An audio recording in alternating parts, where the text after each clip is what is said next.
Pickaxe. Guys, I watched Beekeeper, finally. Oh! The Jason Statham movie. Yeah? It Did was... he keep them? Did he manage to keep them? You know what? Do you want spoiler? I don't want to spoil Beekeeper because it's a resounding must watch. Right. It is phenomenally dreadful, like so awful, like in the best possible way. There isn't a moment where he's not making some like weird twisted bee metaphor. Like he's forcing it in every sentence. He's like, "But I'm a beekeeper." And it's like we fucking know, Jason. Seems like this one's got a sting in the tail. Right. The thing is, there weren't that many puns. Oh. It was just him not letting anyone forget that he was a beekeeper.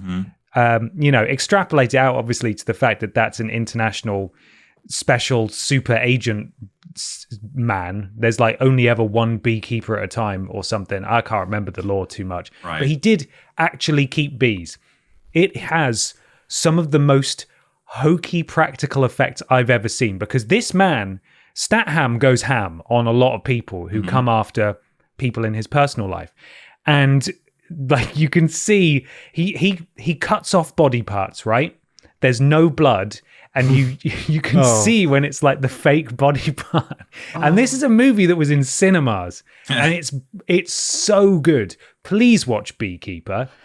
There's a metro stop not far from where I live that has a full-size Beekeeper poster still out. I really want it. I really want it. Take it home. When did it come out? Like a month and a half ago. Oh, wow. Right. I thought it was older than that. No, it's surprisingly recent. But watch Beekeeper. Have an alcohol or whatever your vice of choice is. Get some friends around and watch Beekeeper because it's brilliant. It's so good. Do you think Jason Statham is made by the Feldhoyer's Meat Facery? Oh, delicious. Really bad Statistical Jason ham. Statham. Yeah. Yes, Statham in the shape of a beekeeper. Contains That's 100% statisticals. Yum, yum. Honestly, though, I can't recommend it enough. There were so many points where I was like, absolutely, he's not going to do that, is he? Yes, he is.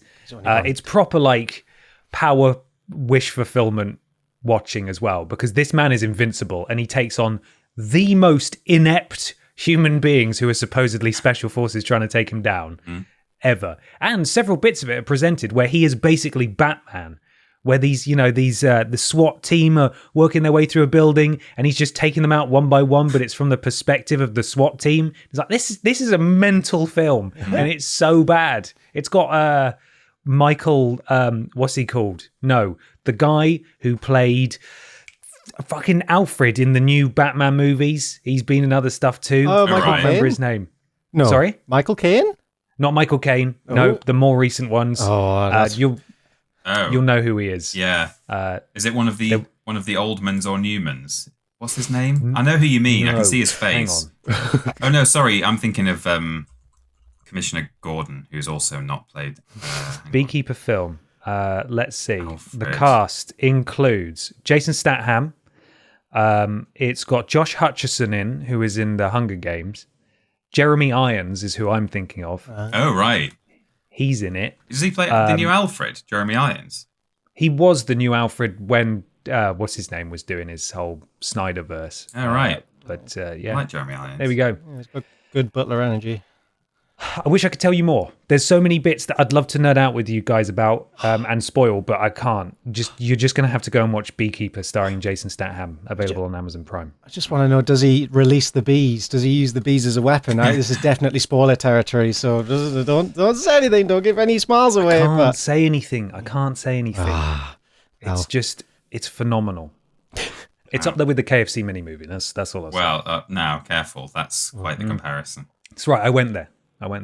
Yeah, our coverage of that film got our charity VOD taken down from YouTube. Thanks, KFC. Apparently 5 they're months? quite litigious about their really shit film that no one remembers.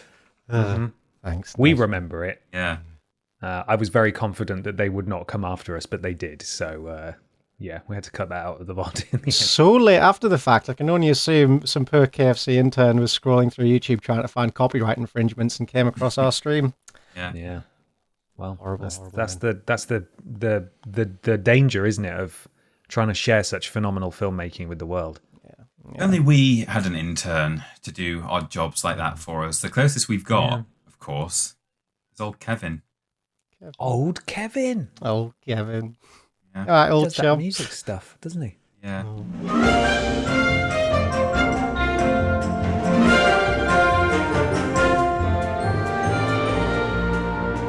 Hello, everybody, and welcome to Podiots, the official Vidiots podcast. It's a conversational podcast where we take some things from you at home and obey the law of the 3 Rs, where everybody brings A thing along to talk about. I'm Ben. I'm Peter. And I'm Michael. Hello. Peter Johnson. Peter Johnson. Peter Johnson. Who? How are you? We'd like to announce our marriage. We were trying to keep it secret, but Yeah. Cat's out of the I bag. really let the cat out of the bag there, didn't I, guys? Sorry. Peter Johnson. Peter Johnson said with such conviction. Peter Austin, the man I've worked alongside for years now. How are you? How are you doing? What's going on? Very well, thanks. I've got an orchard pig here with me. Ooh, oink oink. I got slightly... I mean, I'm not going to pretend it was completely by accident. It was definitely sort of knowing in the back of my mind that I was doing it wrong. I was thinking more about the sleepover streams we do at Triple Jump, as I knew I had an evening sort of extracurricular out-of-office thing to do tonight. And normally when we do our sleepover streams, we have Saturday juice, as we call it, and have a nice drink. And tonight on the way home, I thought, oh, it's Podiots tonight. I'm gonna have to have a drink, aren't I? That's what we do. No. So Shame. stop for some cider. So, yeah. Is it good? It is. It's nice. Yeah. I mean, I drink it often, so it's nothing new. But yes, very nice. Drinks it every Podiots. Without fail. It's his warm-up routine. 3 bottles of... Oh my God, I forgot what its name. The Orchid Pig? Orchard Pig. There we go. Orchid Pig. I always get the 2 mixed up. I never know which is which. Why? How can 2 words be so similar? That's not right. A delicious apple orchid Orchid. filled with a paradise of sweet tea. Sweet Hey. teas. I bought some cider for the sleepover stream actually a couple of months ago, and it was from Aldi, and it was just called Orchard, which is they don't want to commit any Aldi's the further than best, that. man. They're like, we can confirm this is from an orchard. Yeah. Yep. Some apples we used to make this, and it wasn't good. Michael Austin, Yes. I believe you have like some sort of exciting event coming up that you would like to publicize, right? Yeah, boy. In pretty much exactly a month's time, I will be doing a charity bike ride. Mudstone to me pedal bike. I'll be doing it on behalf of St. Peter's Hopsis. That's the new beer they're doing. I'm doing it to promote the new beer. Yes. English, here we go. Yes, for St. Peter's Hospice, I'm doing a 65-kilometer bike ride. So if you would like to help support St. Peter's Hospice, and sadly, the money won't go to my recovering back, but it'll go to a great cause, you can go to bit.ly/Mikey Bikey. No, good. I wanted mad How stunts. far are you biking? Stunts. I want to do mad stunts, but someone else already claimed that bitly. Oh no, Mad Stunts was gone. What was that, Ben? Sorry? How far are you going? What you got to do for your bike ride? 65 kilometers or about 40 miles. Goodness Wow. me. So it should be all right. I don't know. Famous last words. I'm feeling quite blasé about the whole thing. That might come back to bite me in the arse, but hey, who doesn't like a challenge? So Yeah, you'll smash it. You practice every day. every day. I got a new Wallace and Gromit jersey as well. Cycling news with Mikey. What else am I up to? But yeah, cool. bit.ly/Mikey Bikey. Go check it out, have a look, and whatever little bits you can spare would be greatly appreciated. Thank you very much. Brilliant. Well, good luck with that, Mikey. Yeah, best of luck. I'm sure you'll keep us posted on how you're getting on. Oh yes. When is it? The 13th of April, 2024. Oh, that's close to your birthday, isn't it, Peter? Just after my birthday, yeah. Just after. Oh, how nice. Speaking of people being very generous and donating, I did a charity stream last week on the Vidiots channel. We raised some good money for Cancer Research UK. Thank you to everybody who came along and gave so generously. I am thrilled, my boys, to announce that across our various charitable endeavours on Vidiots, our wonderful audience have raised over $20,000 now. Wow. Ooh. How crazy is that? My goodness me. That's insane. What a generous bunch. Well done, everyone. And well Yes, done, particularly to Ben and Ben, because a lot of that has come from Yes. It's a privilege and a pleasure to do that, but we've certainly raised a lot of money together on the reunion streams. Yeah, and the auctions and stuff. Yeah, I just want to thank everyone over the past few years for pitching in. You've really given to a lot of fantastic causes. So thank you very much. This is a very nice little mark to leave on the earth. A string of weird items sold and weird things done on stream to raise money for a good cause. Toilet seats or whatever else. We've done it all. We certainly have. To slightly less charitable donations now. Podiots.com. That's the website, isn't it? Yes, it is. I'm just checking my notes. If you go there and donate £3 or more, it won't go to charity, but it will go to us. That helps us with hosting and keeping on doing this wonderful podcast for you every fortnight. £3 or more, you join Pod Squad. You get a shout out at the beginning and the end of the next available episode. Mikey, I believe, do you have the first selection there? I do indeed. We begin with Bring Back Questions. No. No. We won't. Resounding notes. We like the articles. The articles have been quite good. Thank you. Thank you for the money. But to answer your question, no. We ended up the reason, as we explained when we introduced the news thing, is we found we were answering a lot of the same questions or just variations upon. It was a lot of them were, which VCU character would whatever, which, it's all fun and games until you've answered it sort of 6 podcasts in a row and it's just a slightly different thing. So we appreciated your questions. We enjoyed them. We think those are great episodes. But now we're making new great episodes doing a slightly different thing. Yeah. We are. We can thank the articles for introducing us to, was it Bertha's Big Baps? Yeah. Yeah. And the ongoing saga of birds in supermarkets. Yes. Everyone's favourite. There you go. The articles are here to stay. We continue with Caroline. Wait, I got to do this in the accent. Caroline, did you fuck? I fucking did. Thank you very much. Ben and Peter, Venom news when? Oh, that's a throwback. We'll never know. Yeah. Teabagging the neighbour's cat. Oh. Ooh. Tug my thread and pull my Weber. Frogly, Stephen Scodes, Caroline, TV license man's here. Lord Brotovich. We've also got Caroline, I found the OnlyFans. Brian from January Knife. Ian Jasper. River Fox is going through SOT, Stoke-on-Trent, historic town on the River Trent. Yes. DBP doxed himself on Twitter. Oh, did he? Did he? Oh, I think he just keeps posting his own mobile number on Twitter. Oh, yeah. Dave. Like, he does it so much. Like, surely he's felt the repercussions of that, but I guess not. Shall I call him?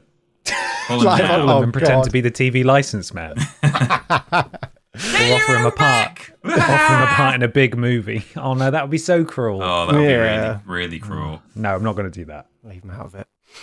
We've also got Cat Karen or Cata Karen, a bobbing unco plop, a passadice of sweet teats, nice to meatballs, and Ben's oily fried bread. Delicious. Finally, we have Torso Evans, Bartek, Cerveza Crystal, Peter's Unco Grunt Piss, Willie, Wonky Grunt, Willie, yeah. and the Uncone. God. Ben What's is this Kevin. unco thing? There's a few of these uncos. Poop. Yeah, have we forgotten already what that is? Japanese poop, innit? The Japanese poop That's museum. the one. Oh, yeah. Okay. That's it. Yeah, the Poo Museum. The Pooseum. There we go. Ben is Kevin Magnussy. Neil Bukaki's Blart Attack. Mr. Macca. The very generous Bill the Builder. For Bill, this seemingly simple task wasn't just about assembling a cart. It was a moment of purpose, a chance to offer his expertise, and a reminder of his capability to make a difference. Love you, Dad. I must be sentimental now that I'm 40. Wow. I assume that was a quote from his father? I don't know. Bill the Builder? Maybe? Yeah. Not sure. Not sure what the context is there, but if you're 40 and it was recently your birthday, happy birthday to you. Happy birthday. Kevin Koto, I think. Yeah. Yes, Kevin Koto. Very generous. Thank you so much. Thank you. Just missed my birthday with this donation, but happy birthday to all Podiots who are near this day. Happy birthday to you, Kevin, retrospectively. Yes, indeed. And finally, we also have the very generous Brian Butterfield, who says, "It is once again Podiots Day, so we can eat whatever we want. Potato grits, 20 cheese omelette, garlic pudding, pints of shit, pissy pillows, crusty panties, Mr. Blobby's smegma, comes. I think I need a new belt after shitting this lot out." Oh my god. Wow. It starts, the first two are actual ones, and then it suddenly descends into pints of shit. That's not right. It's a lot, doesn't it? Thank you. I also want to Thank you very much, Brian. give an extra shout out to Wonky Willie and the Uncone, in case, because I think I sort of spoke over that one. So in case that was missed, hello to you. Thank you. Very good one. And that is your pod squad for this week. £3 or more gets you a shout out at the beginning and the end of the next episode. Podiots.com is where you go to do that. Thank you so much, pod squad. Do you guys have a favourite? I think we all quite liked Caroline TV License Man's here. Yeah. Very good. Yeah, There were some It's a very stupid good ones one. though. You all outdid yourselves this week. really did. It's a really stupid one, but I quite like nice to meet balls. I'm gonna stick with the TV license man's here. I've always dreamed of what I'd do if the TV license man came to my door. Fight him, get off! I'm not paying no tax. Actually, I do pay my TV license fee. Don't Do come you, after Mikey? me. I actually You outed do. yourself there. I genuinely do. All right, I fucking did. I fucking did you did. fuck? You Who lying else? bastard! You lying Let me bastard. in. That's what Michael Jugson's career is now because he's got the lines for it. Yeah. Yeah. God, so many places Michael Jugson could have that exact conversation, like court. For Yeah. example. Traffic warden. Yeah. Oh, I really Go want to and make a Phoenix Wright edit now where it's just, did you fuck? Lying I bastard? fucking did. Did you fuck, you lying bastard? Go and ahead. ask if you fucking don't believe us. Yeah. Oh, brilliant. Anyway, that's your pod squad. Mikey, I believe that I've said Mikey, I believe several times this episode already, and it's not going to stop. It's just a very natural lead in for me now. Mikey, I believe that you are still question/thing man for this episode. So who would you like to go first? Can I nominate myself for the viewer submitted thing first? Sure. Go for it. Ooh. 2 weeks on the trot, you've done that. I know, Is it's it? fucking disgusting, isn't Oh, it? God. So I'm hogging the limelight here. This I'm is sorry, awful. everybody. It's- I thought I hadn't done it last week, so I was putting myself at the front, but I'm doing it again. You can't stop me. Choo No, choo. you I'm in can't. charge of this train. Choo. Choo choo. Oh, we have something that was submitted by a donator. This one is from Frogly at the Frogly on Twitter.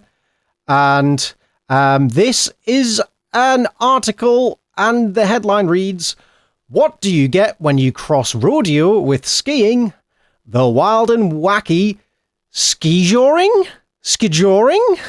Right. Skijor. I'm going to send the word through and see if you can make heads or tails of it. Skijoring. Because I imagine it's going to say this a lot in the article. Ski-joring. I don't know what that is. Ski-oring. I don't know. Well, perhaps the article will tell us the origin of the word. Ooh. Joring. What is Joring? I don't know. Well, let's find out. Leadville, Colorado. Nick Burry clicks into his ski bindings, squats to stretch his knees, and scans the snowy racecourse. Moments later, he's zipping past a series of gates at high speed and hurtling off jumps. But it's not gravity pulling him toward the finish line. It's the brute force of a quarter horse named Sirius. Wow. What's a quarter horse? I guess as one of a certain size. A little tiny horse. So I googled quarter horse. It just looks like a regular horse. That's a full-size horse by the looks of it. Hot damn. Welcome to skijoring, an extreme and quirky winter sport that celebrates the unlikely melding of rodeo and ski culture in the US Mountain West. It's a heart-pumping white-knuckle competition in which horses, and sometimes dogs, snowmobiles, and even cars tow skiers by rope at speeds that can top 40 miles an hour. Wow. Over jumps as high as 8 feet. Jeez Louise. And around obstacles as they try to lance suspended hoops with a baton, typically a ski pole that's cut in half. Is there any pictures of skijoring in here? I want to see this in action now. Just having a look now. Wow, yeah, that's it's like getting towed behind a boat. With it's like water skiing. Like water skiing, yeah. Yeah, behind a boat that poops. God, yeah. Yes, a poo boat. Yeah. Looks very scary. Every winter, thousands of people converge on the old mining town of Leadville, Colorado, high in the Rocky Mountains, elevation 10,000 feet, lining downtown's Main Street and packing the saloons to witness one of the most popular skijoring races in the country. Wow. I didn't know there was more than one. So, hey, there's a whole bill of them. I can tell you, if you want to know the origin of the name, I've got it here. Oh, yes. The name is derived from the Norwegian word skikjoring, which I'm sure is not pronounced that way, but it's just skijoring with an extra K in, which just means ski driving. So I guess because sometimes, either a car or a horse, you drive a horse, don't you? I think so. Yeah, it's just ski driving in Norwegian. Oh, I like it. Cute. The spectacle is billed as the granddaddy of them all and has been a tradition since 1949. Now I get a quote from one of the participants. It's just the pure adrenaline that gets me to do it. And then getting these two different groups of people together with the riders and the skiers. Usually they don't hang out, and getting them together, we mesh pretty well, said Burry, who wears fringed leather pants with his ski gear and a nod to the sports western vibe. Very nice. Here you go. Skijoring draws its name from, as you just explained. Today's sport is inherently dangerous, and injuries are not uncommon among riders and skiers alike. Indeed, one of the first riders in the Leadville race earlier this month toppled off his horse and had to be helped off the track as he shook his head in confusion. Oh, jeez. Oh, no. Oh, no. Burry did well. Say topped himself by accident. Yeah, I was really wondering how it was going to go. My God. Burry did well in the competition despite skiing with a separated shoulder from a hard spill during a race 2 weeks earlier. How many of these events is there if there's one just 2 weeks before? The granddaddy of them all. Yeah. They just love it. They just love skijoring. Skijoring. I like that. Wrong turn, taking a jump wrong, go down wrong, you could end your season. Then hospital bills rack up, and it's just for the thrill of it, said Burry, a 26-year-old from Mika, Colorado. Is there any money in it? I don't know. It's just for the thrill of it, Ben. It's just for the thrill of it, Ben. Just for the thrill of it. Just for the... Sorry to ask. I mean, in that photo you put there, it does look like they've closed down the street. So I assume there's some money involved. So mercantile, Ben. It's just the thrill. Sorry, I mean... Enjoy the thrill. I'm a realist. I should just enjoy the thrill. Yeah. My favourite thing about that picture is that the advertisement that's on the ramp kind of looks like it just says the word cock. Advertised by cock. Actually. Yeah. God, that one's further out. Yeah. It's not uncommon that my hands are shaking a little bit even after all this time because that horse's nostrils are flaring and I'm about ready to grab a rope that's attached to the saddle. And if I'm not ready to go, then things can go bad real quickly. Boy, Jesus Christ. I don't hear a thing when I'm running, said another participant. When it's happening, you really don't have time to think about anything. But when you get done, you're like, holy cow, that was insane. Holy cow. Holy cow. Holy cow. One of my favourite words. One of her more memorable moments was when her horse slipped, pulled back, and headbutted her, breaking her nose. It's like getting hit with a brick. Headbutted by a horse. What was your favourite bit? Get my nose broken by my horse. Headbutted, even though she's behind the horse. I wonder how it turned around fast enough to headbutt her. I think that's while they were in motion, or like when they were setting up, before they'd even set off. I assume it bucked in some way and she just got clobbered in the nose. Headbutted. Or it slipped and it just rotated, like his legs went out from under it and she just went straight into it, face first. Its head. Yeah. Ouch. Riders say these moments, the crashes, the speed, the raucous crowd, and the camaraderie made skijoring what it is, and the sport is growing. 5 years ago, about 350 riders and the same amount of skiers were competing in the US. She said now there are more than 1,000 competitors in each of these categories. Oh my God. The amount of races each year has doubled from 15 to 30. So wow, I mean, if you're getting into skijoring, you're at a good time. This is the up. Get into skijoring now. It's good. Get in while it's hot. And there is no official governing body, no uniform, no set of rules, no regulations, no points.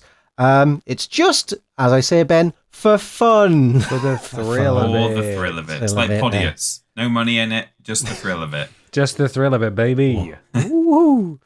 Let me end on a quote from, I think, another participant with quite a romantic view of the whole thing. I think it's one of the most romantic and visually pleasing sports that you could see. Ooh. It's just magnificent. Ooh. So, yeah, that's skijoring. Look out for a skijoring event near you. They're popping up all over the globe. Where there is snow. Well, global warming. There'll be snow everywhere, potentially. Oh. According to the day after tomorrow. Yes, true. It gets colder for some reason because the Gulf Stream shuts down, I think. Right. And then skijoring science. every day. Yeah, skijoring to work, skijoring home again. Yeah, this is it. The dawn of a new era for planet Earth. And I for one, welcome it. Oh, beautiful. Yeah. I can't wait. That is the article. Thank you, Frogley. Thank you very much. Ben. Yes. I'm calling on you. Would you like to read your thing? I would love to read my thing. This is the story of Atlantropa. Have you heard of Atlantropa? Atlantropa? No, Atlantropa. Atlantropa. Sounds like the word isn't finished, like you've chopped a bit off the end. Well, Atlantropa wasn't finished, so there's a bit of truth in there. This actually was brought to my attention by a Tom Scott video. Oh yeah, love Tom Scott. I did a little bit of research of my own, and then I've got a few points that he made that aren't in the article that I'm going to read. So let's learn about an Atlantropa, shall we? This is an article on environmentandsociety.org written by Felix Mauch, possibly. He's German. Is that right, Peter? Hang on. How's it written? Mauch. Mauch, probably. Mauch. Yeah. Would it be Felix or Felix? Oh, I don't know. Felix, probably. I'm not sure how they would say Felix. Doesn't matter, really. Maybe. His name's not going to come up again, but I just want to give Felix his dues. Anyway, this was written a while ago, but this is a story from a long time ago. The headline reads, Atlantropa, endless energy from the Mediterranean Sea. Population growth, natural resource consumption, and an increasing demand for energy were issues that continually and substantially shaped the course of the 20th century. New innovations in transportation and the expansion of electricity networks throughout the industrialized world required new approaches to solving the energy problem. In the spring of 1928, the Munich architect Hermann Zergel, I believe it's pronounced, 1885 to 1952, presented an idea which promised to solve all these difficulties. Atlantropa. It offered an inexhaustible source of energy, vast quantities of raw materials, and new Lebensraum. Yeah, maybe? Yeah. For innumerable people. Anybody want to translate Lebensraum for me? Here is how it is written. Lebensraum. There we are. Oh, life something. Hang on, let me. I don't know what Raum is. German concept of expansionism and Völkisch nationalism. Brilliant. Goodness me. Uh-oh. I think sort of German colonialism potentially is what that is, I think. Well, when you find out more, that makes a lot more sense. Right. So I just Googled Völkisch. Do you want the definition? Go on. Populist or nationalist and typically racist. Right, okay. Good stuff. Sounds like early 20th century German ideals. Word for word, Lebensraum means living space, living room. So yeah, sort of territory expansion, I think, is the idea. Okay. There.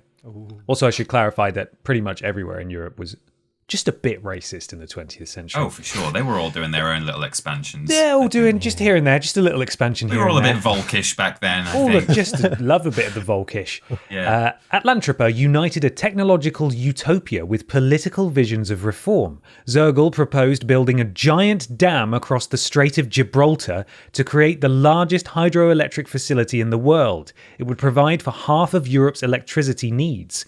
At the time, it would cut off the main water supply to the Mediterranean. Evaporation would lead to a drop in the sea level of up to 200 metres and would create new stretches of land across the coast, as well as connecting Europe to Africa by land. The two continents would merge into a single entity. This newly won mass of land would be used for agriculture, extending infrastructure, and as a site for entire cities. So I'll send you a proposed Atlantropa sort of schematic / map. You can see that basically they'd just dry up the Mediterranean, drain it, harness the water power, and then build stuff on the new land. You know what? Sounds great apart from the racism and the absolutely catastrophic ecological ramifications of drying up the Mediterranean. I'm sure he's thought about it all, Peter. Yeah. So it's all well thought through. Here's a slightly scary looking 1930s German poster for it. The early 20th century Germans thought a lot of things through, I think, didn't they? So it was all great. It definitely all went fine for them and worked out. Yeah. Yes. The consequence of this, admittedly, would have been the destruction of the Mediterranean through salinization. However, it's not all bad. The vision of creating Atlantropa did not fail due to concerns about ecological damage. This factor hardly came up in discussions of the project. Rather, it was political reasons that were decisive in the end. The project was not feasible either during the Nazi regime or in the post-war period. In addition, it was replaced by the promise of a new solution to the energy problem. Atomic energy became the new symbol of the belief in progress and the need for unlimited energy for an unlimited supply of energy. In 1986, however, the reactor accident at Chernobyl would greatly unsettle this trust in nuclear power. Hermann Zergel did not experience all of this for himself. He died on the 25th of December, Christmas death, 1952, as the result of an auto accident, and his project did not long survive him. The Atlantropa Institute, an association of the sponsors and supporters of the project, disbanded in 1960. Atlantropa was a thing of the past. In retrospect, Atlantropa was by no means an isolated phenomenon, but rather was one of a whole series of large-scale technological proposals to solve the energy problem. Today, too, new gigantic energy projects are underway around the world. This was from 2012, remember, so these may be completed now. Projects such as the Three Gorges Dam in China or the Itaipu Dam in South America, potentially. And their consequences for humans and nature cannot be foreseen. So that's the end of the article. This man suggested draining the Mediterranean, harnessing the power, using the new land for all sorts of stuff, and connecting Europe to Africa. Tom Scott made a great video about this, and he raises these points. So, it was popular in Germany, but not so much in places like Venice. And those who suddenly found themselves living dozens to hundreds of miles from the sea where they were on it previously. Just sort of stuck up on stilts on like a muddy seabed that's no longer there. Exactly, yeah. And apparently African opinions didn't much matter at the time. No. To quote Tom Scott, it wasn't so much a unification of Europe and Africa as much as it was an assimilation of Africa to Europe. Because of the time. Farming, as much as that was touted, would not have really been suitable because it would be all salt flats. So they wouldn't be able to farm much there. True. Temperatures. The project might have diverted the Gulf Stream, according to modern meteorologists, dropping temperatures in Europe and hello Pippa, and changing she's on my keyboard, and changing farming and agriculture as we know it today. And finally, of course, there were some security concerns. When initially suggested, a dam as big as the one proposed would have been fairly immune to attack or sabotage, but having one source of energy and protection for millions susceptible to the nuclear advances of World War II was another issue, of course, because all it would take would be one bomb and it would wipe out energy potentially for half of Europe and risk flooding to all sorts of new settlements that were created in its wake. So I mean, damming up a sea, effectively. Imagine, even if it wasn't a nuclear thing, like occasionally reservoirs have just, obviously on a far smaller scale, like lake reservoirs have just broken, and and dams have broken and stuff, and valleys have been flooded that have been moved into for 100 years because they thought the dam would just be there forever. People have died. Imagine if one this big broke for whatever reason due to structural failure or something. It would just be, by the sounds of it, one of the greatest human disasters in history. It would be It's really the last bad. thing we wanted to happen. And the racial implications, of course, can't be ignored. I'm sure the colonial Europe would be thrilled at having such easy access to Africa. Yeah. So, yeah. There we are. That is my thing. And Michael Johnson, you have posted those images to the thread from your personal account. Fantastic.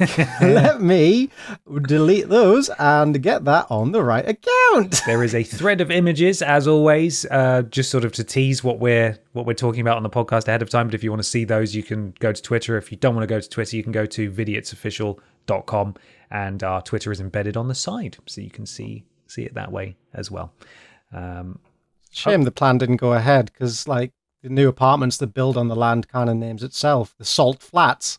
Oh, very good. Yes. Yeah. Just miles and miles of salt flats.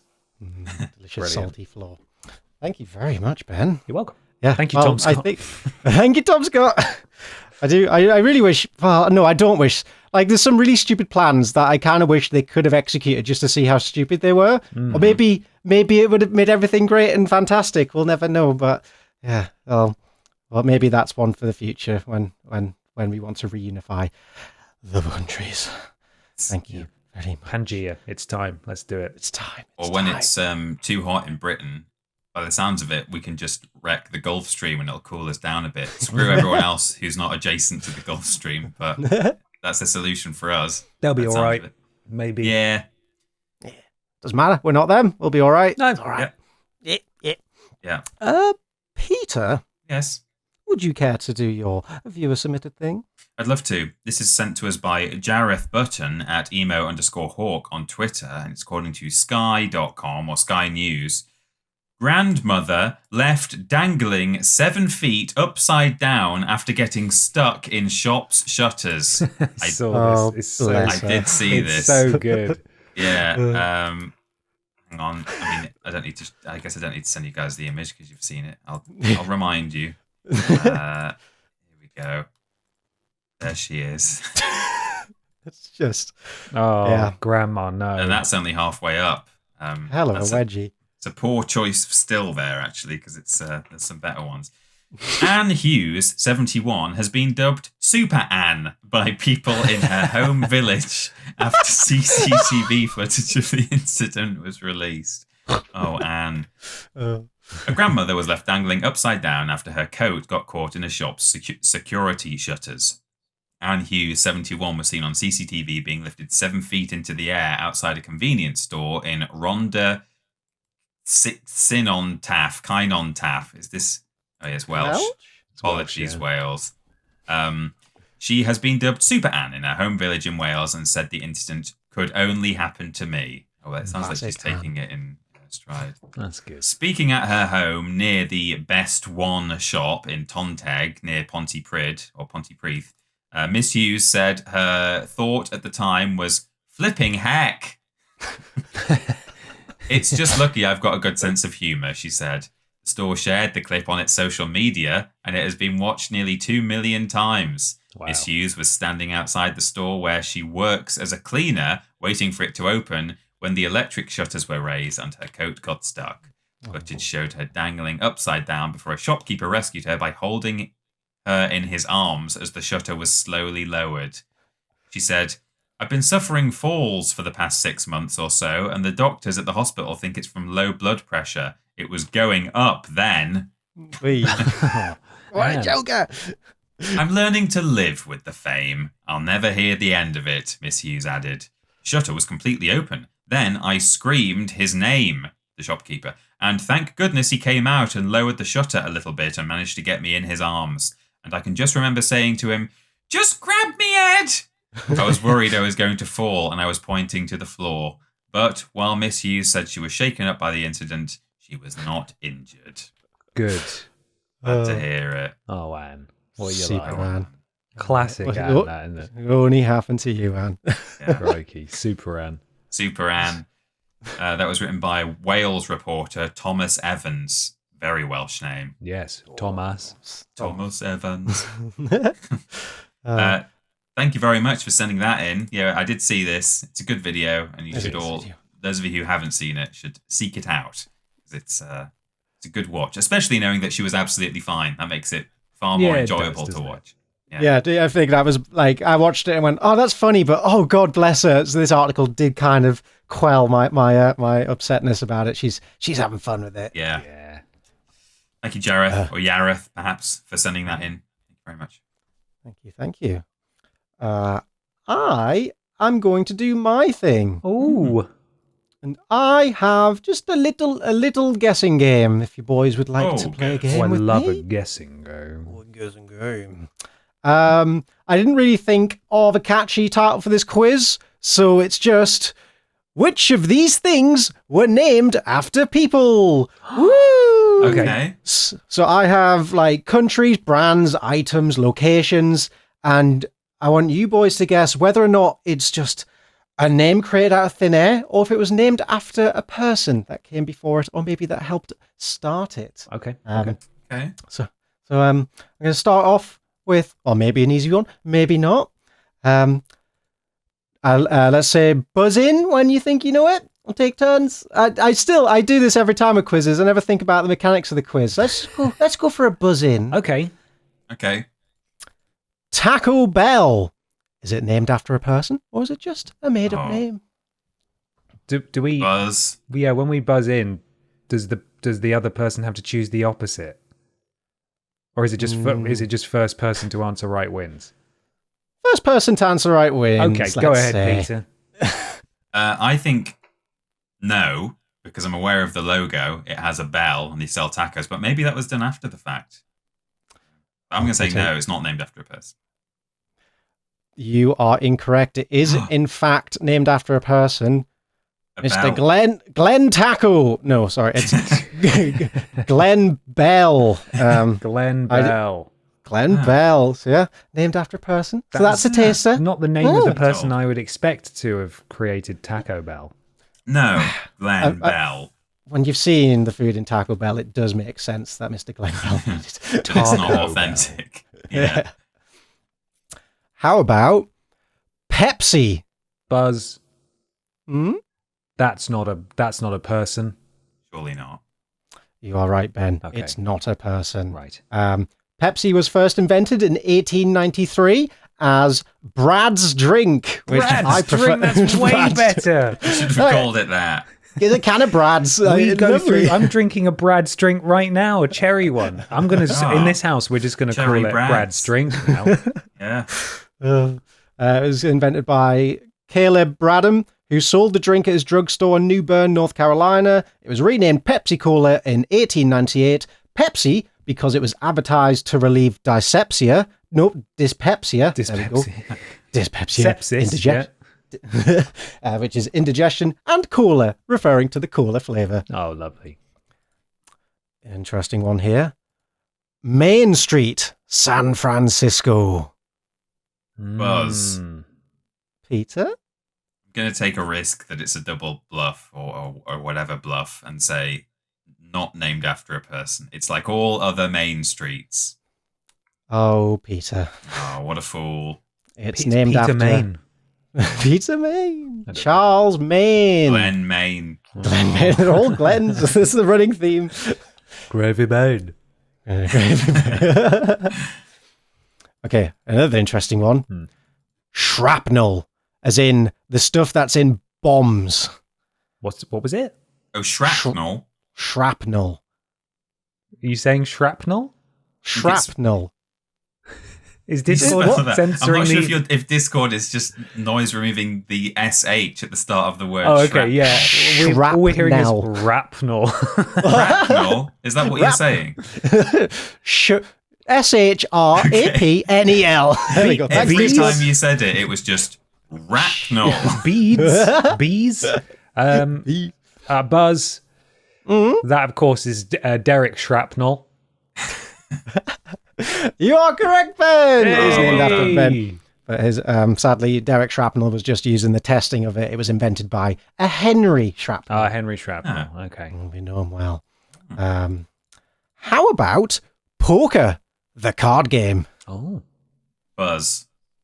Not named after a person. Hey, you're right. This is not named after a person. Comes from a game called Poke, a French game. Was played around the region where poker was said to be originated, and then poke itself descended from the German pocken, or to brag as a bluff. Double deep etymology now. How about brogues, as in the shoes? Oh. Buzz. Hmm? That is not named after a person. Right, again, Ben. Very good. Very good. Well done. That was a total guess. The name derives from the Gaelic word brog. Brog. Brog, translating to rough or stout. Oh. Westlake, Los Angeles. Buzz. Hello. Named after Kanye West. So yes, that's a yes. Correct, Mundo. This is named after a person. Henricus Wallace Westlake. Wallace. Whoa. Oh, Westlake. Wallace. Oh, the whole thing. Oh, I thought it was just the West Lake that you were asking about. West Wallacey Street. Westlake. Named after a man. No, I don't. I think there is a little lake there, but I think the lake and the name of the place are totally unrelated. Oh. How about Lake Mountain? Lake Mountain. Lake Mountain. Is it a mountain or is it a lake? Yeah, what is it? Well, I don't want to give it away. Buzz. Potentially. Buzz. Hello. That's a person. You are correct. Okay. Because there is, in fact, no lake at Lake Mountain. So it's a mountain. Oh, it's Lakes Mountain. The area was named after George Lake. Okay. How about Mars, the chocolate company? Oh, Buzz. Hello, Peter. Depending on whether you count gods, I'm going to say it wasn't named after a human being, but was just named after the planet / ancient god Mars, depending on what that means. So, not a human, but a deity. Yes. Sadly, it was named after a human and not a deity. Wow. Franklin Mars. Oh, really? Yeah. Interesting. That's what I expected from the Mars company. Oh, I should say also, I forgot to mention, this was I stole this from Tom Scott as well. Oh, really?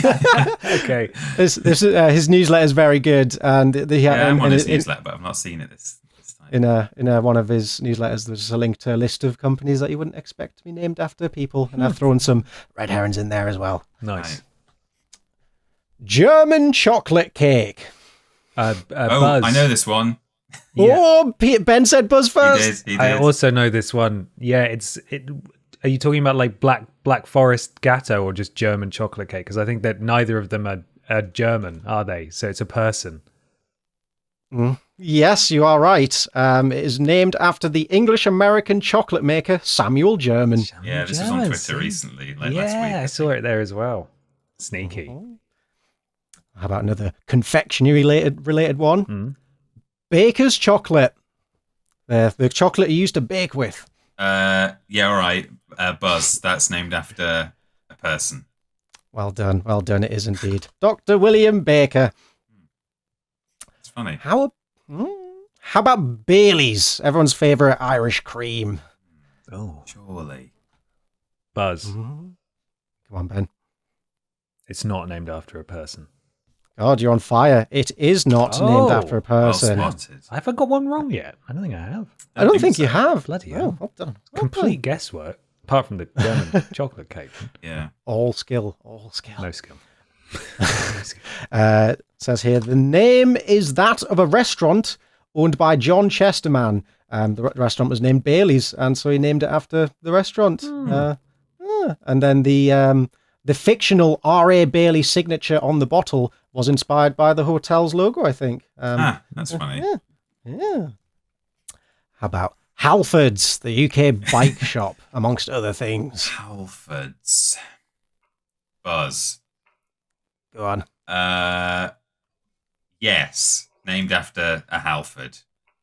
Oh, Peter. Oh. Peter. Oh, no. Halfords was founded by Frederick Rushbrook in Birmingham, 1892, as a wholesale ironmongery. The company takes its name from Halford Street. Okay. But the street is named after a Henry Halford in Leicester, but Okay. I'm not going to take that. It's loosely connected, but I'm not going to take that. How about Max Factor, the cosmetics and makeup line? Yeah. It's named after Max Factor, surely. Buzz. Ben busted first. Yeah, he did. My streaks on the line, I think it's too obvious. I'm going to say that that's not named after Maxwell Factor. I agree. I was only joking. Will you believe it? It is actually named after Max Factor. What? Okay. Even the factor? It's not just fair like enough. John Max. Wow. No, Fair yeah, enough. like first name, last name. It's just his own name. Amazing. Yeah, absolutely amazing. And to send us out, about brown noise, the name for a certain type of audio or visual noise. Peter Austin. I'll say this is named after a Charlie Brown. Brown noise. Yeah. Brown. You're right, Peter. It is Robert Brown that it's named after. Is that the brown noise as in the one that is just good for blocking out sound, or the one that makes you shit yourself? Because that's brown noise, isn't it? Or is that a brown tone? The brown note, isn't it? Yeah, the brown note. Brown note. Okay. Brown sound. And not farting. No. Yeah, that's I think it's just I've googled brown noise and I'm getting lots of 10-hour long videos of noise, so definitely, hopefully, helps you to sleep. Lovely. Brown note, also sometimes called brown frequency or brown noise, is a hypothetical infrasonic frequency capable of causing fecal incontinence by creating acoustic resonance in the human bowel. Oh, Nice. Cute. lovely. It vibrates your bottom. There's To yourself. There's a wrestler whose entrance theme basically just sounds like that. I'll see if I can find it. Non-balance family theme. Here we go. Right, here we go. It's called Rise of the Drones, and it's just boo. It's the worst noise. Here you go. Give that a listen. Oh, well, they tried to do it on Mythbusters, apparently, the brown note. Oh, I'm getting a deep sense of dread. Right, try not to shit yourself when you listen to that. Right. It's just that Oh for my 2 God. minutes. Just boo. Oh, that's awful. Yeah. Oh, Try not to poo, freaky. everyone. Try not to poo. Too late. I've already done it. in- Fucking in my did. pants. There you go, boys. That's a little quiz. I mainly, after Max Factor, I was like, God, I've got to do this. That's just too good not to bring in. So, yeah. Well done, Ben. You are crowned champion of Definitely. the names. Thank you. Do I get some Well done. Brad's drink as a reward? You get a absolutely. Halfords voucher. Thank you. Thank you very much. You're welcome. You're welcome. Let us have Ben, your viewer submitted thing. My viewer submitted thing comes courtesy of Liam Carpenter Robson at LiamC_Robson on Twitter. This is an article from hulldailymail.co.uk, written by Neil Shaw, the network content editor, Live and Trends, it says in parentheses. Lacey Marie wins, in quote marks, I don't know why, school fancy dress day with Greggs on her head.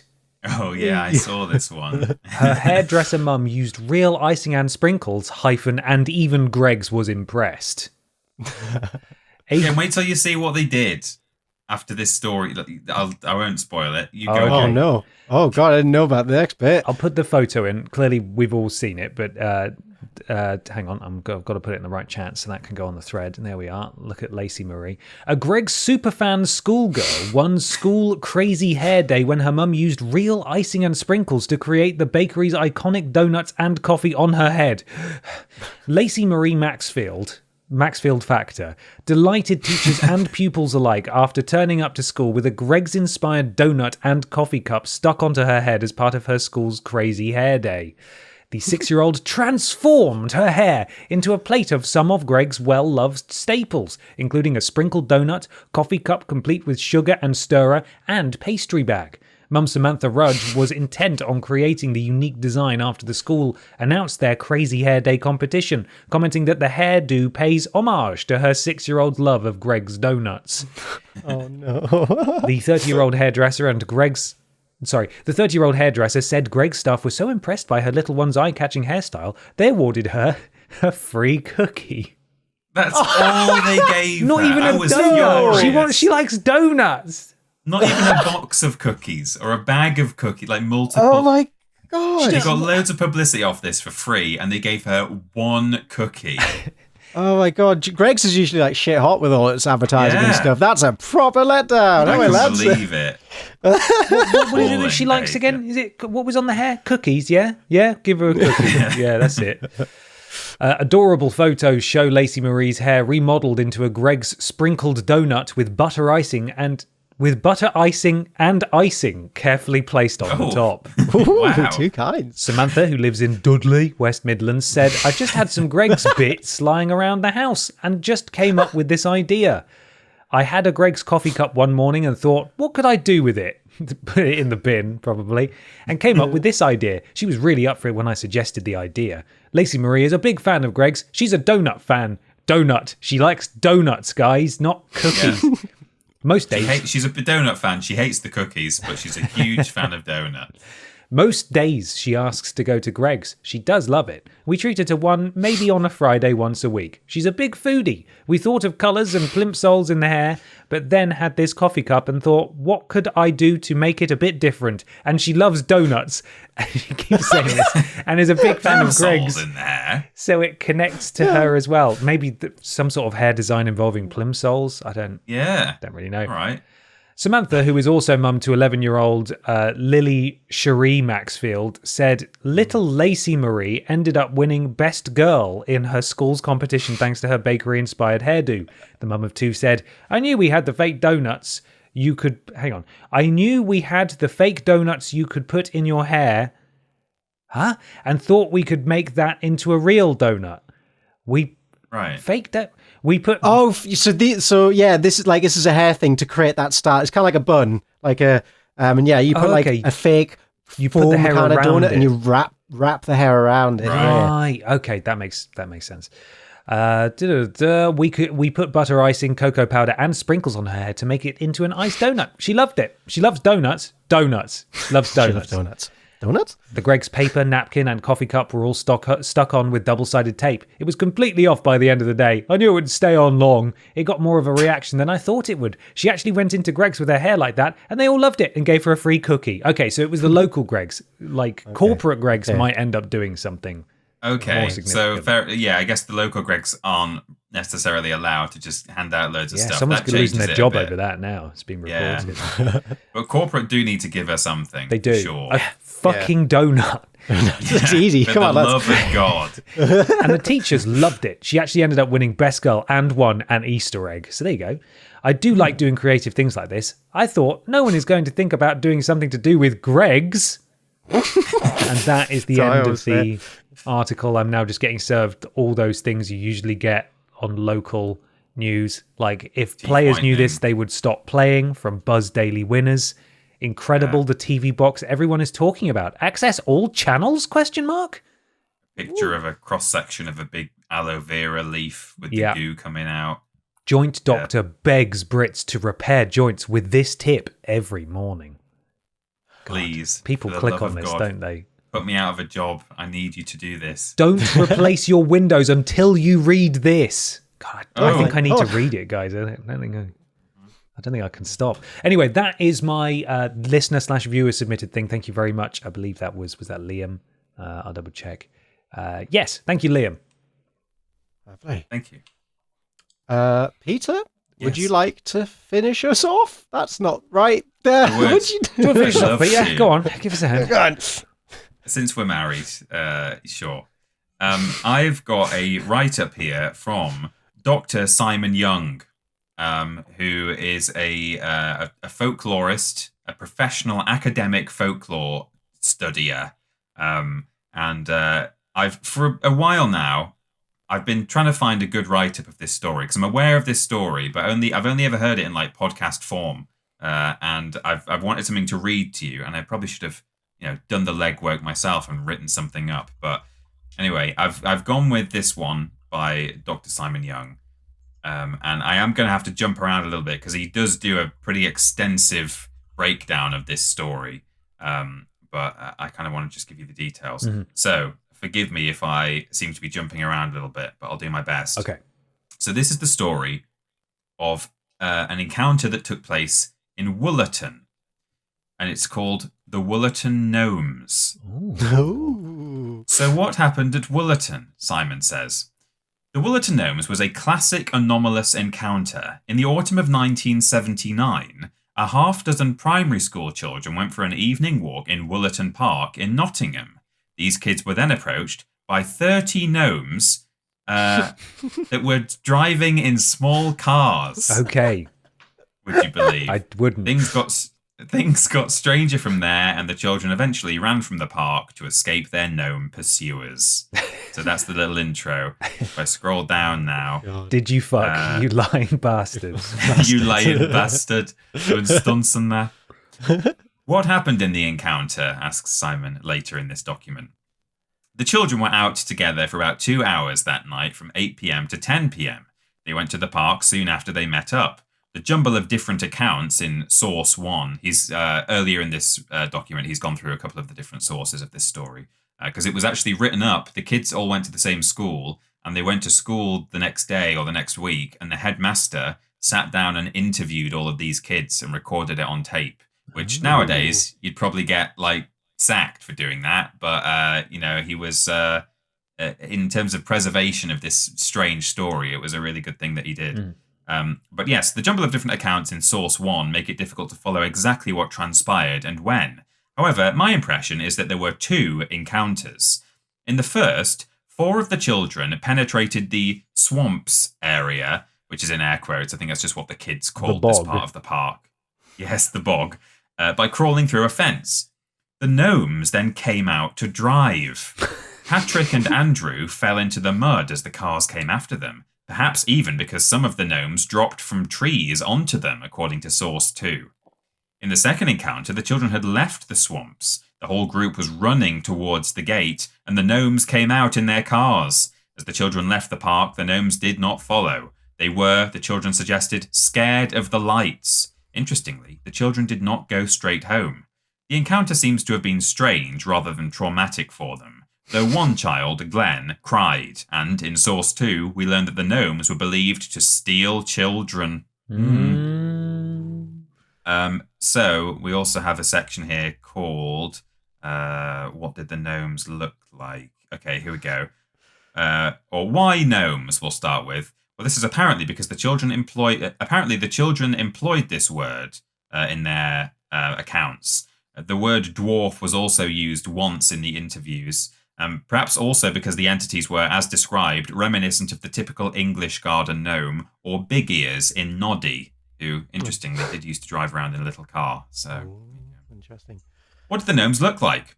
The gnomes were about as high as a 10-year-old's waist. As in many fairy encounters, they were dressed in a uniform fashion, but not in uniforms.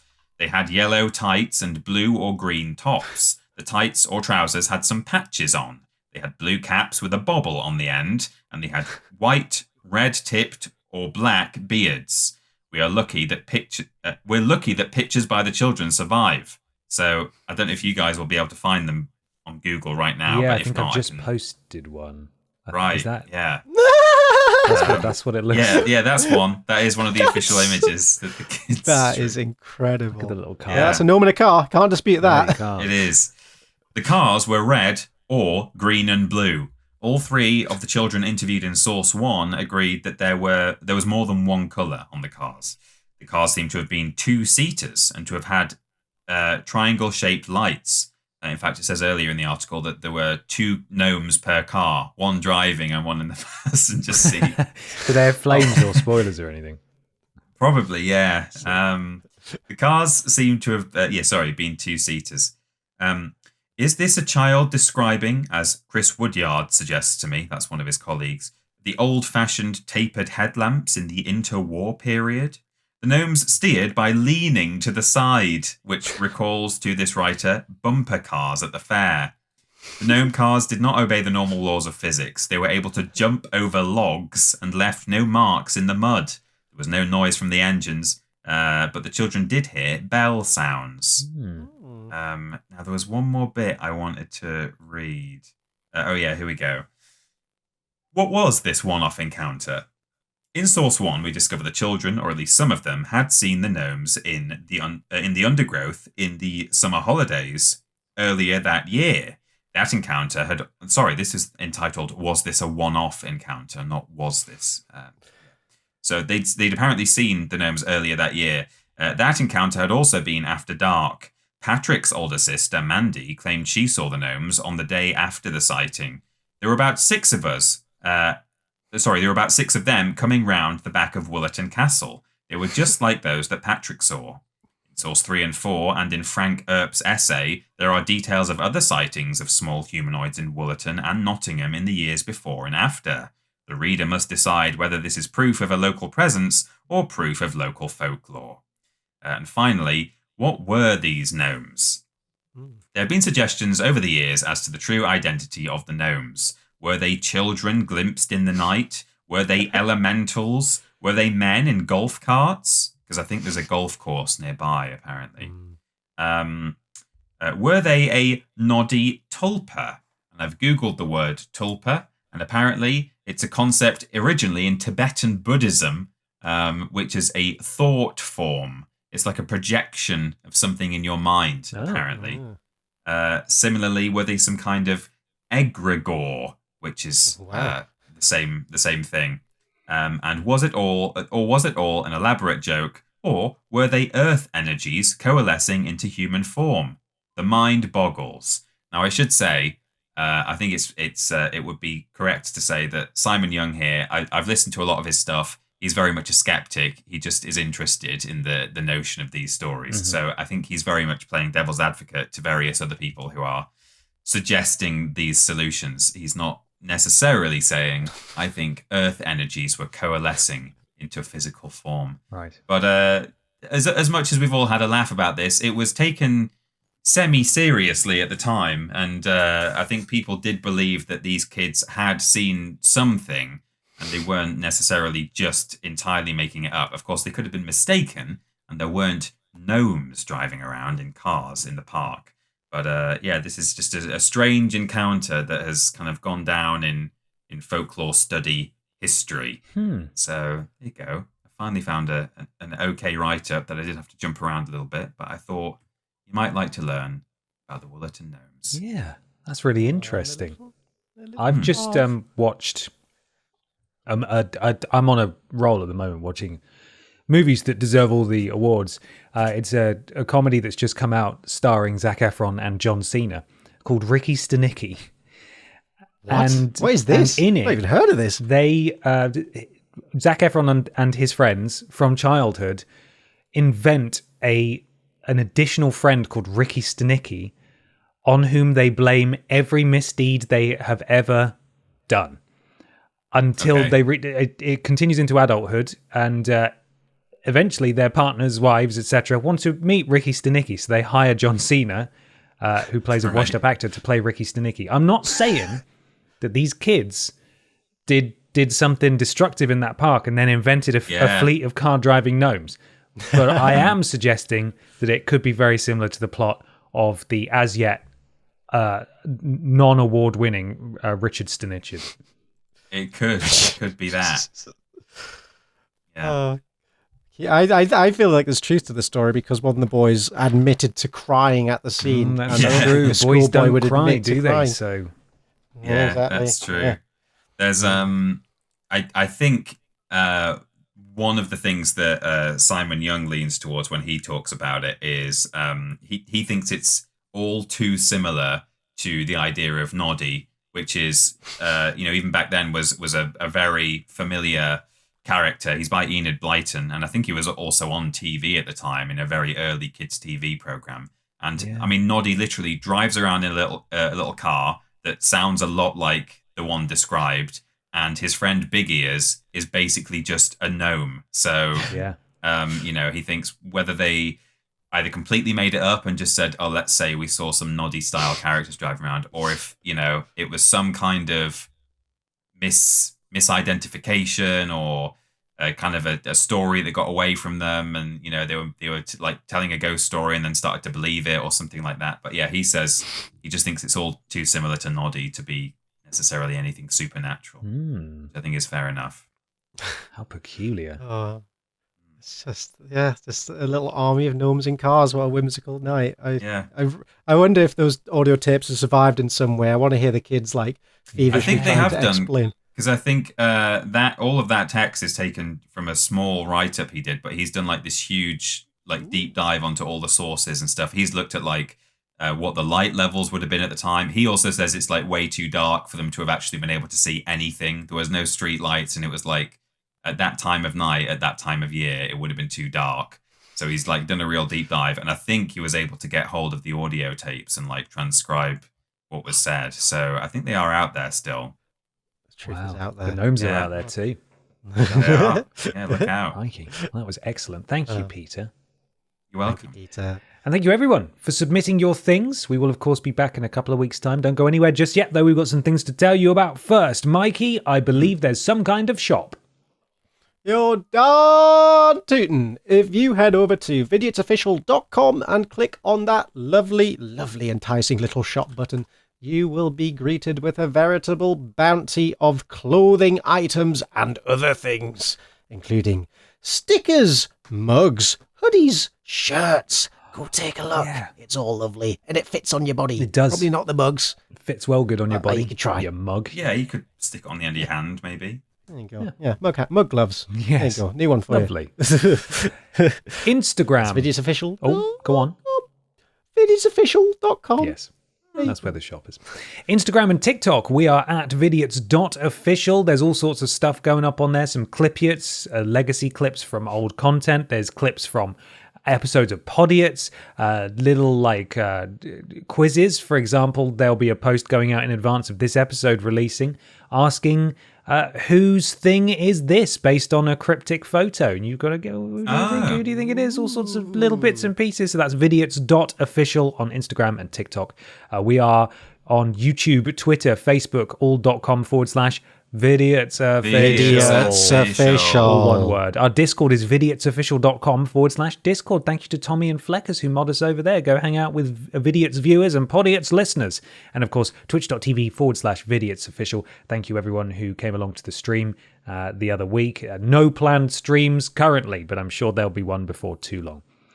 Podiots.com is where you need to go. Donate £3 or more, and you get to join Pod Squad. Get a shout out at the beginning and the end of the next podcast. Support the things that you enjoy. Mikey, I believe you're going to kick us off now again. You're right, indeed. Bring back questions. No, we won't. Shan't. Caroline, did you fuck? I fucking did. Ben and Peter, Venom News when? Teabagging the neighbour's cat. Tug my Fwed and pull my Weber. Frogly. Stephen Skodes. Caroline, TV licence man's here. Lord Brotovich. Also, Caroline, I found the OnlyFans. Brian from January Knife. Ian Jasper. River Fox is going through Stoke-on-Trent, or SOT. DBP doxed himself on Twitter. Cat Karen, or Cata Karen. A bobbing Unco Plop. A Pasadise of sweet teats, nice to meet balls, and Ben's oily fried bread.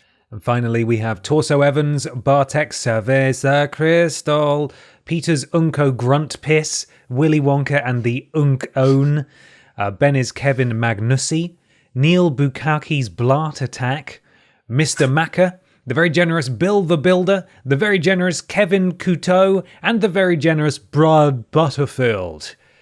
Thank you so much. That is your Pod Squad for this week. Once again, podiots.com, £3 or more to get a shout out at the beginning and the end of the next episode. Peter, I believe you're going to tell us what's out on Vidiots this week. 6 years ago. This fortnight marks the beginning of Skyrim Zoo. Hey. Yeah. Chapter 1, A New Beginning. We also had In the Spotlight for Kingdom Come Deliverance. 5 video game characters who are total assholes off camera, which has limited ads, possibly because Adolf Hitler is in the Yes, thumbnail. he is. Yeah. Vidiots Patreon and podcast announcement. Memory cards for March the 5th. Podiots episode 1. Hey. Hi, Evelyn. So this is our 6th birthday. Yeah. Oh. No. Is that why Fifth didn't birthday? someone say in one of their... He said it's Podiots Day again. It is once again Podiots Day, so we can eat whatever we want, said Brian Butterfield.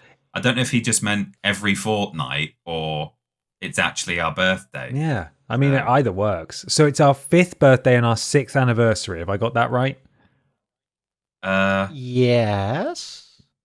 No. It's wait. the- Are they just the same thing? Didn't we have this before? We've had this at work? discussion. Oh, It's wait. so confusing because it would have been 1 year old the second year of Podiots.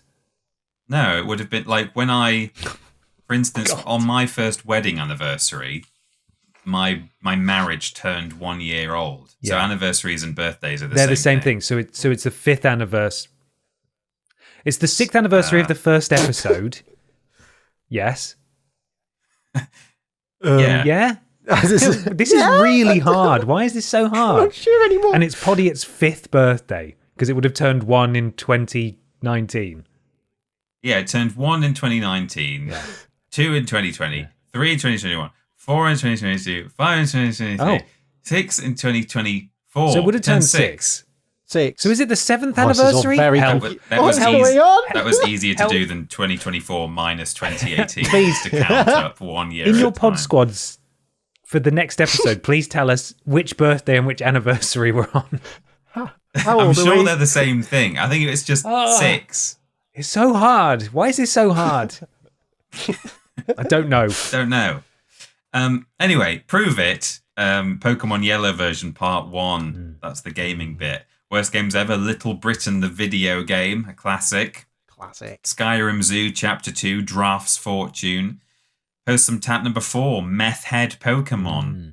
Memory cards for March the 12th. I'm not going to say all the game names. Prove It, Pokemon Yellow Part 2. Becoming the Tomb Raider. Another classic video. That's a good one. That was early on, wasn't it? Wow. Yeah.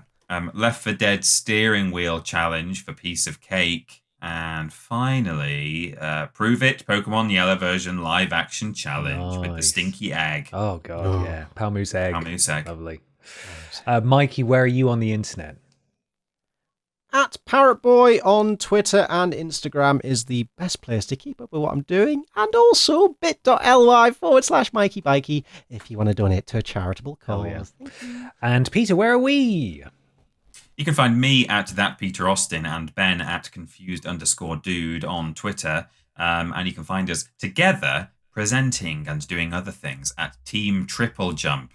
Yes, on Twitter and Facebook, more importantly, on YouTube and Twitch, where our videos and live streams happen, where we do gaming stuff with characters like Rules Boss and Billy Ray Walrus. Oh, lovely. Wonderful. And why not leave us a 5-star rating on your platform of choice? It helps. Something to do with Al Gore's rhythms, and we'd really appreciate it. If you can't afford to give financially, that's totally okay. This costs you nothing, and it would help us out a lot. And tell your friends as well. Do that too. Well, there's just enough time to ask a final question before we go away forever. Not forever. Until next time. What do you guys want to do? What question? Hmm.